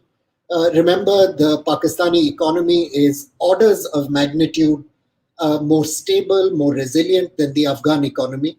And if Pakistan, Sri Lanka, other countries in the neighborhood are having trouble with their CPEC investments, it seems to me extremely doubtful that China will be willing to expend significant amounts of capital.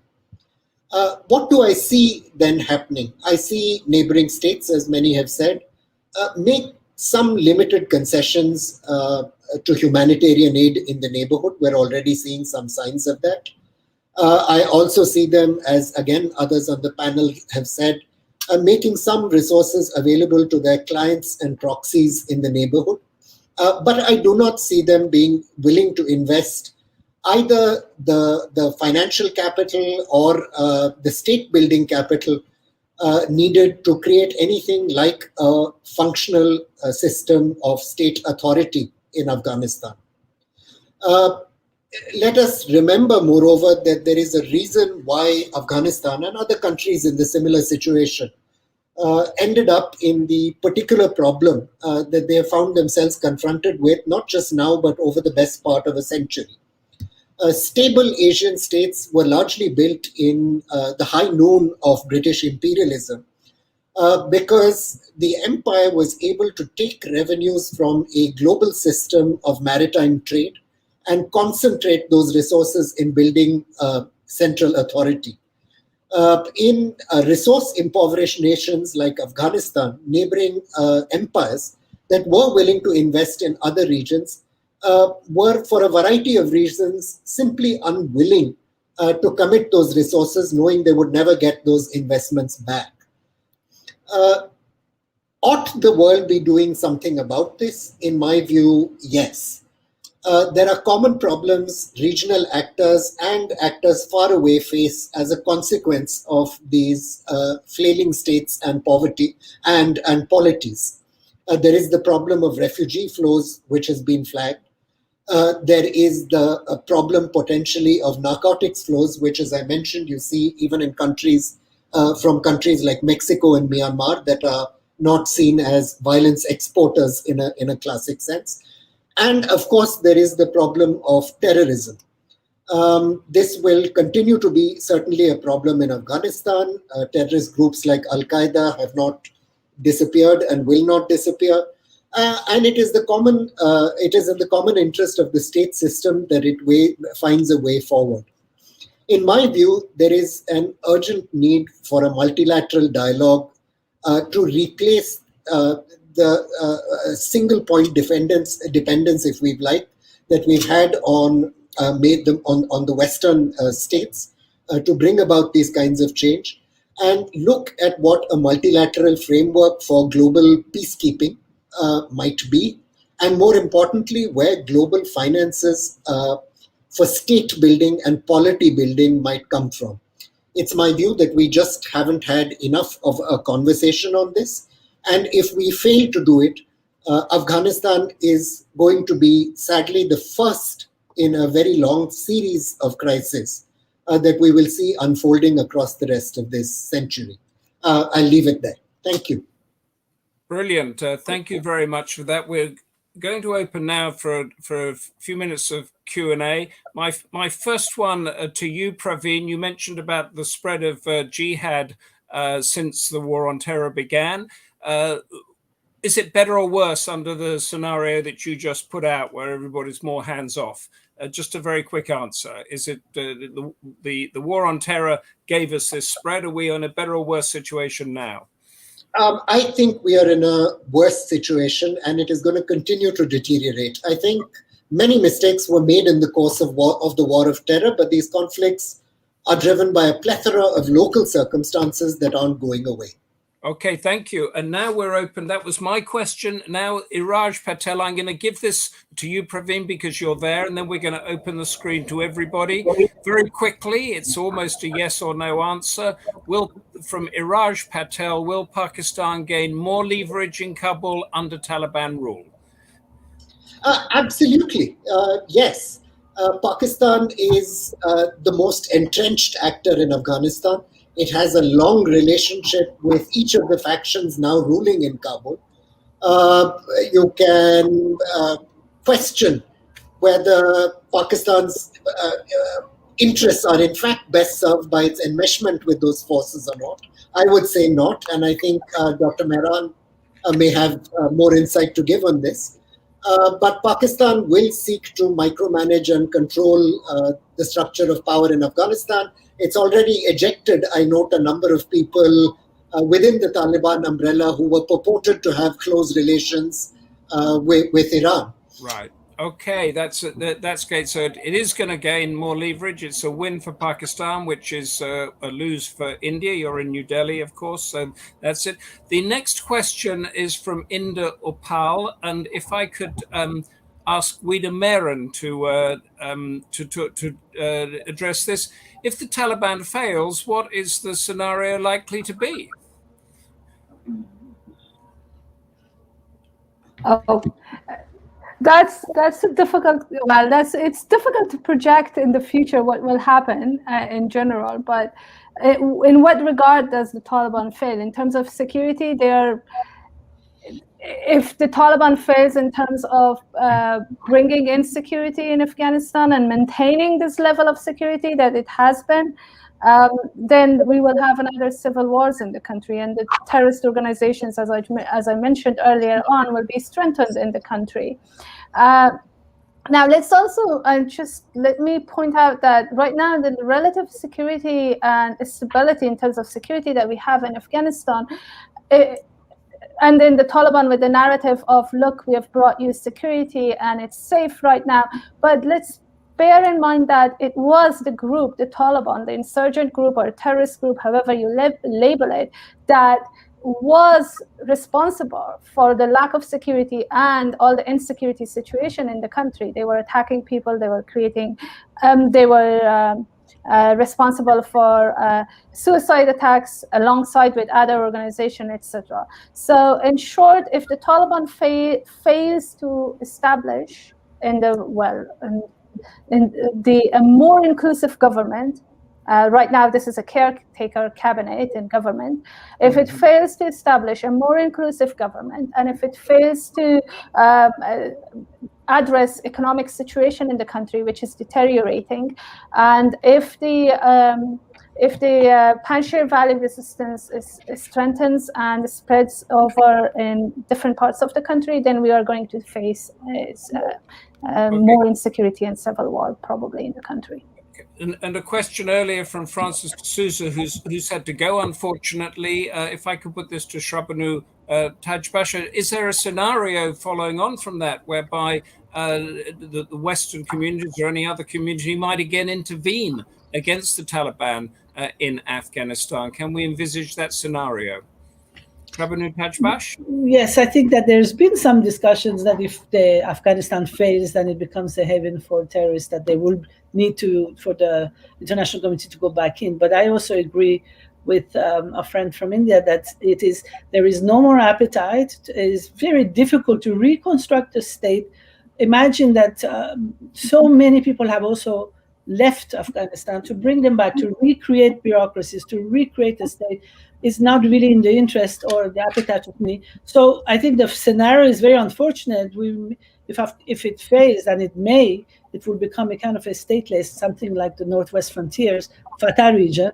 And that's, so we will have to just deal with a humanitarian issue, not really state building. And only one sentence about the Pakistan. Yes, Pakistan has a lot more leverage, but I think that there is internal rivalry within the Taliban, and that actually shows a little bit the rivalry between Pakistan and the Arab funders. And that might be something that we might have to watch. Okay, thank you very much. We have a question, if I could go to Norah Niland for this. Given China, this is from MD Shalim, given China's widely reported abuses of Uyghur Muslims in Xinjiang, how would this affect their relations with the Taliban? This is a humanitarian issue. Norah, can you give us a thought? I am not, well, I can make a few comments, but it's a human rights issue, and it's an issue of power. And it appears from everything I understand about the current situation that the situation of the Uyghurs is not a priority concern either in Kabul or in Islamabad. So it seems that China will not be impeded or informed, its policies informed by what it is doing to the Uyghurs in terms of when it is operating in the wider Muslim world. I mean, that's been the experience up till now, unfortunately. Yeah. That Beijing has been able to get away with this gross situation of human rights violations against its own citizens. Okay, and this is for anybody, Norah, or anybody. Can anyone give an approximate figure of how much money has already been invested in state building and humanitarian aid in Afghanistan since 9/11? This is from Victoria Schofield. Anybody want to take a punt at that trillions of dollars? Well, I don't know how. I mean, okay. Go ahead. I've done work with the Costs of War project at Brown University in Boston, and they come out with routine reports, and the figure they use is $3 trillion from the US alone has been shipped into. I actually can't use the word invested, but it has been used in Afghanistan because, of course, it has been a big part of the problem, the role, because it hasn't come through in this discussion up to now. I mean, it has been Western-backed governments that have been in charge since 2001 in Afghanistan. And my view, and it's not a unique view, is that it has been the role of these governments in terms of their predatory governance, you can even call it governance, that has been a huge boon. It has brought the Taliban back. And as we all know, going back to the 90s, it was the factional fighting. Some of us sometimes call civil war, but there's been civil war in Afghanistan since 79, and it's gone through different phases. So, I think what brought the Taliban back, in part, and significantly, was the corruption predatory politics of the governments in Kabul. And that, I think, also gave rise to great hostility, and existed, to the occupation. Yeah. So this is Sami Ahmed's question, which was the Ashraf Ghani regime truly inclusive and representative government in the way that the exporters of democracy envisioned? May I just respond for the previous, because there's always a lot of accusations in the West that, how much we spent, and look at Afghanistan, they don't deserve it, they didn't want it. But I'd like just to, that 3 trillion, or the money that's being spent, a lot of it went to the military, right? So we actually, the Western audiences need to ask their own governments, why is all of that equipment now sitting with the biggest terrorist groups in the world that are on sanctions? So therefore, number one, a lot of it went to the military, not to state building and humanitarian. Number two, so much of it went to contractors, so it went back to the Western countries. So it is not about the corruption of the Afghan government only. So I think there's a lot of questions to be asked beyond how much did we spend. Whether Ashraf Ghani's government was inclusive, I think that there were a lot of checks and balances. There was a big process. It was not good necessarily, but there was definitely a process. Started with the visual dressing of Amit Karzai to try to represent all the ethnic groups. But I think that what we have now, which is a list that is so blatantly uninclusive, puts everything else to shame. Okay. Can I put this one, I think the last one, a penultimate one, to Praveen Swami from Anand Tomar? Might greater stability in Afghanistan under the Taliban make it a more attractive option for China to extend its Belt and Road Initiative? We touched on it. Could you give us your thoughts on that? As I said, I'm extremely skeptical. I think China's security concerns in Afghanistan are a little overblown. Everyone talks about their border with Afghanistan. If you actually look at it on a map, the Wakhan corridor is not very large, and I think the PLA is perfectly capable of policing both the Wakhan corridor and Xinjiang with or without the Taliban's cooperation. I think that the Chinese government would like stability in the region, and is it willing to pump in billions of dollars towards that end? I very much doubt it. There's nothing to suggest in Chinese Belt and Road spending that they are in the charity business, if I can be blunt about it. Yeah. They have not like the West. It's no, not absolutely. Nation building is not in its remit there. Absolutely not. And they will spend money if they think there's money to be made out of it. Quite frankly, I think this $1 trillion mineral reserve thing was played up by guys in the US who started panicking about Trump pulling out in a hurry. There was some people in Mr. Ghani's family who maybe also, made a few bucks out of it. But I don't see the Chinese spending billions chasing after railway lines and highways. They've got great infrastructure into Central Asia anyway. They don't need Afghanistan for this. It's very hands-off and too difficult to get into there. That's we're going to wrap up the Q&A now. I think we've covered them all. Thank you very much, Praveen Swami, for that. And it's time for the president of the Democracy Forum, Barry Gardiner, MP, to round up our debate and give us his conclusions. As I mentioned briefly before, Barry and his constituency has been right at the sharp end of this crisis. So, Barry, the floor is yours. Humphrey, thank you. And of course, you've promoted me. Charles is actually the president. I am merely the You are the chair, aren't you? Yes. Charles, I apologize. Yes. Which is most senior? I'm sure Charles is the most senior. There's no question. No question. This has been quite fascinating. And I was pleased that Dr. Mehran started us off with a very salutary figure, the figure 17 of the 33 of the caretaker cabinet on the international terrorist list. I was also pleased that Shahrbanou Tadjbakhsh made it very clear that this is a US defeat, like Russia was defeated and like the UK was defeated. And I think we're very reluctant in the West to acknowledge that we've been defeated. We talk about it as a withdrawal. Quite extraordinary. It's just a denial of the fact.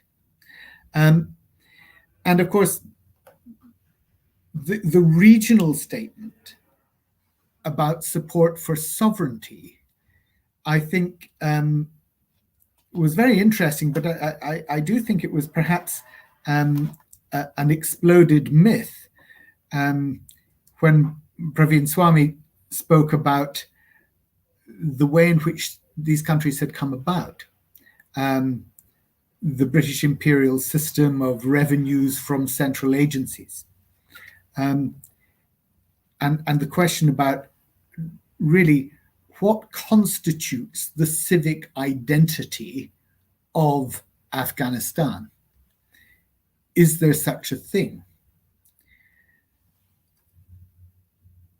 China has, of course, emphasized that the US has not been a true and trusted ally. And that has not just regional implications, but wider global ones. and there are implications that China will seek to amplify, and that we need to be mindful of the consequences that will flow from that.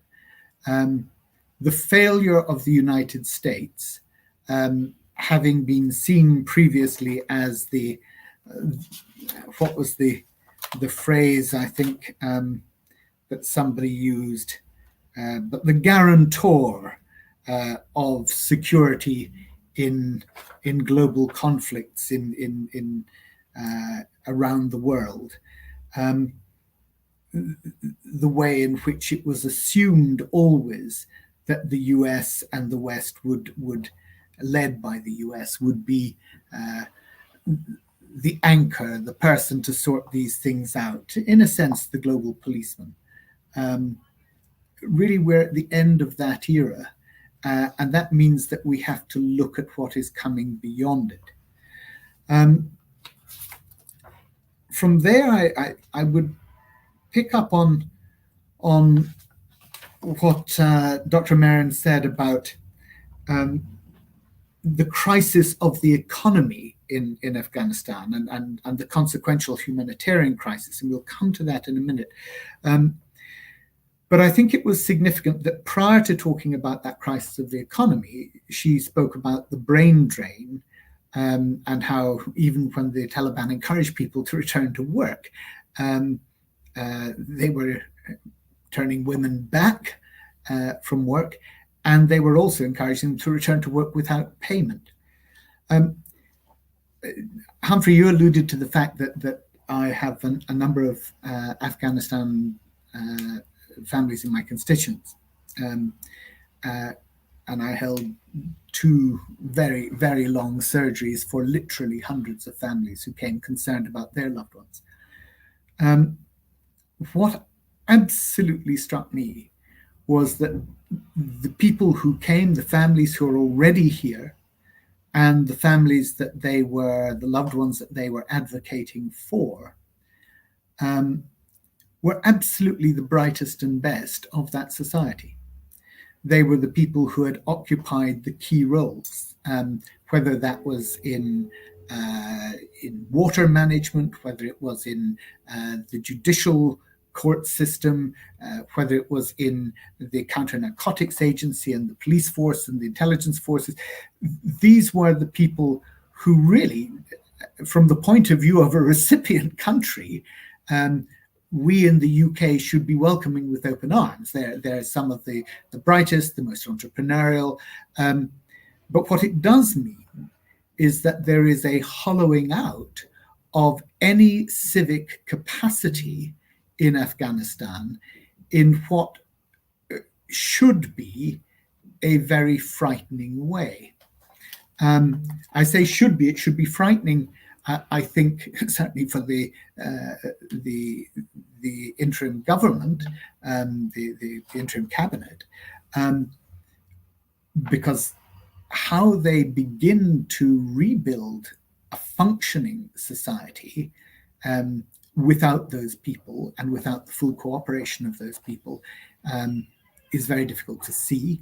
But it's also something that should concern us, because it means that at the core of that country, it cannot succeed, or at least it will take a very considerable time to do so, because so many people will have to be retrained. I thought it was an interesting question when Inderupal asked about what happens if the Taliban fail. And it prompted me to ask myself, well, what does failure look like? If it doesn't look like what is already there, then it's certainly a surprise to me. Failure by whose standards? All of the human rights, the right to education, the right to equality that were supposed to be at the core of this 20-year-long intervention have now been set back. That is failure. So what is it for the Taliban to fail? It can't be for those values to succeed, because that's what they fought against. So I found that a very troubling question, a puzzling question about what would happen if the Taliban failed. Failed by whose lights? And I was also struck when Dr. Mehran said, well, it is safe right now. I'm sorry. All the reports that I'm getting from families in my constituency are about summary executions and people being dragged out of their homes. This is not a society that is safe right now. It may be one in which a war is no longer happening, and in that sense, people are not being killed on the battlefield, but they are being dragged out of their places of hiding and summarily executed. And so safe right now is not something, given the scale of the refugee crisis that we are seeing and we are going to see in the future. I don't think that is a phrase that can honestly be used of the country at the moment.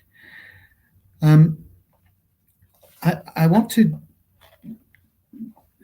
turn a little to what Praveen Swami said about massive violence often shoring up resistance and coercion creating problems worse than those that it solves.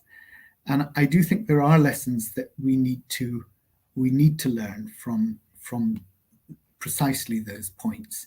And also his comment that being skeptical about the way in which China would bring substantial resources to the fore. They didn't exploit their rights and concessions when it was calm, so why would they seek to do so in the future when the probability is that it is less so? And then I wanted to address what Norah Niland said. She rightly talked about the Refugee Convention of 1951. And she talked about the ways in which we in the West are now rowing back, abrogating our responsibilities that we took on in that convention. The way in which deterrence and refoulement are actually now tools that our governments are using. And indeed, as we started this discussion this afternoon, I received a dear colleague letter, as it's known, from the government, talking about the way in which things would be handled in the future, such that members of parliament will no longer be able to make representations and expect any response from the government about their constituents' cases in relation to Afghanistan.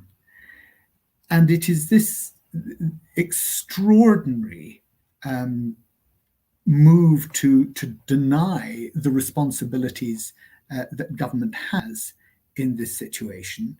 And it was very interesting. Yesterday, there was a statement in the House that the minister repeatedly spoke about prioritization of people who were most vulnerable as those who would be admitted onto the resettlement scheme.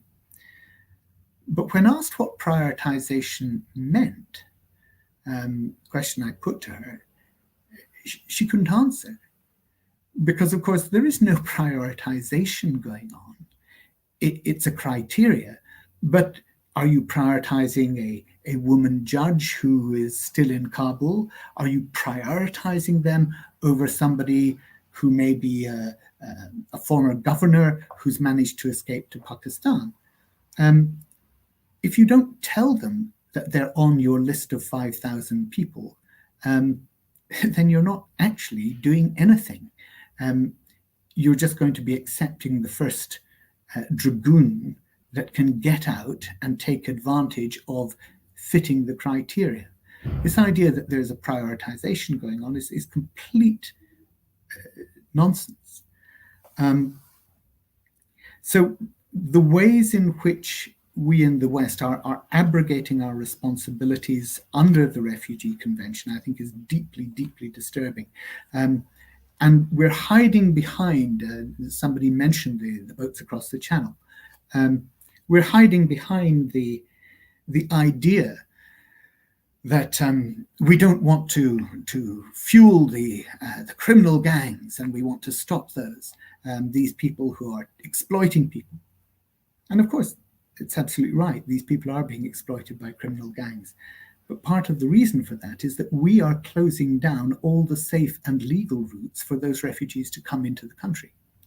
And if we don't understand that, and if we don't have that as our basis, that what we need to do is to create those safe and legal routes, then we're deeply flawed and mistaken. Norah Niland also said, don't treat the country as a pariah state.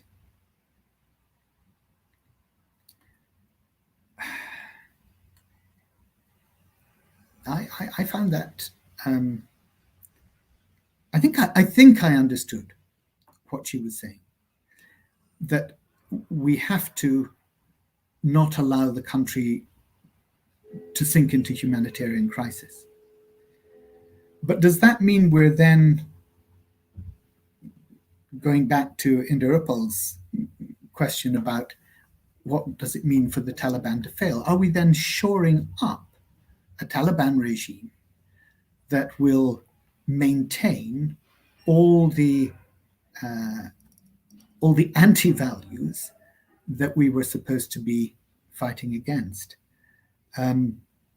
These are deeply, deeply troubling moral issues. And I also wanted to question why she talked about safety and well-being. She talked about enabling the country to get back on its feet. But she didn't talk about the debt of honor that we owe to the people who for 20 years tried and failed, but tried to rebuild that country in a democratic way and in a way that advanced equality, women's equality principally, but equality of gays as well, and in a way that would allow certain human rights and freedoms to flourish. And it surprised me that she didn't focus on that, because if there is a humanitarian effort that we should be making, then surely it has to acknowledge that here there is an enormous debt of honor that we owe and have entirely failed to fulfill. The Arab scheme is only for those who were directly employed by the British forces. Ministers for a while talked as if it was more general than that, but it's not. And they've now made it very clear.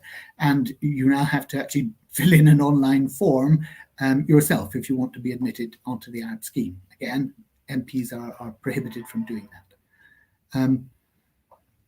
And so what it means is that all of those people, thousands and thousands and thousands of them, who tried to be part of that rebuilding of the country, the effort that went in over a 20-year period, whether they were doctors in hospitals, whether they were the much vaunted interpreters, or whether they were justices, whether they were simply women teachers. All of these people who were part of that exercise in trying to build some sort of democratic structure there, I believe we owe a debt of honor to, and we have let down egregiously. That will be reflected in the way in which our country and the West is regarded in the future, as to whether we are to be trusted, whether we keep our word or not. do we have the will to support the values that we preach?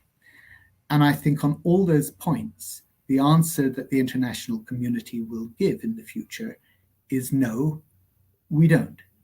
We don't support the values we preach. We're not to be trusted. And that has huge ramifications for the US and the UK as we look to a global future. Humphrey, I'll leave it there.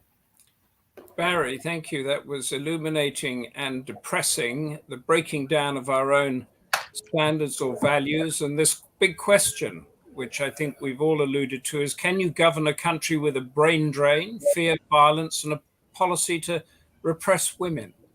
Thank you, Barry. Thank you, all our panelists, Weeda, Mehran, Shahrbanou, Tadjbakhsh, Norah, Niland, Praveen, Swami, and thank you, Lord Bruce, for laying out the groundwork for our discussion. There was great insight everywhere. My learning curve went way up. On October the 13th, our next Democracy Forum debate, we return to Afghanistan. We never really leave it, to discuss the prospects of human rights and women's rights under the Taliban, and we may know a lot more between now and then. Also, subscribe, read, tell everybody about, buy our sister magazine, Asian Affairs.